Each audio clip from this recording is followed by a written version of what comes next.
આજે સમગ્ર વિશ્વ સહિત ભારતમાં ખ્રિસ્તી સમાજ દ્વારા નાતાલ પર્વની હર્ષોલ્લાસ સાથે ઉજવણી કરવામાં આવી રહી છે।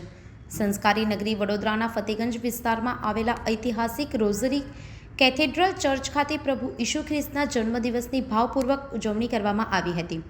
ગત મધરાતથી ચર્ચમાં વિશેષ પ્રાર્થના સભાઓ યોજાઈ હતી, જેમાં પરંપરાગત ભજનો અને કેરોલ્સના ગાનથી સમગ્ર વાતાવરણ ભક્તિમય બન્યું હતું। વહેલી સવારથી ખ્રિસ્તી ભાઈ બહેનો ચર્ચમાં પ્રાર્થના માટે ઉમટી પડ્યા હતા, એકબીજાને મેરી ક્રિસમસ કહી શુભેચ્છા પાઠવી હતી, તેમજ કેક કાપીને નાતાલ પર્વની ઉજવણી કરવામાં આવી હતી। આ પ્રસંગે સમગ્ર ફતેગંજ વિસ્તાર આનંદ અને ઉત્સાહથી ઝળહળી ઉઠ્યો હતો। Hello everyone, merry Christmas. આજના દિવસે, આ સુંદર દિવસે અત્યારે અમે લોકો ચર્ચમાં પ્રેયર કરીને બહાર નીકળી રહ્યા છે।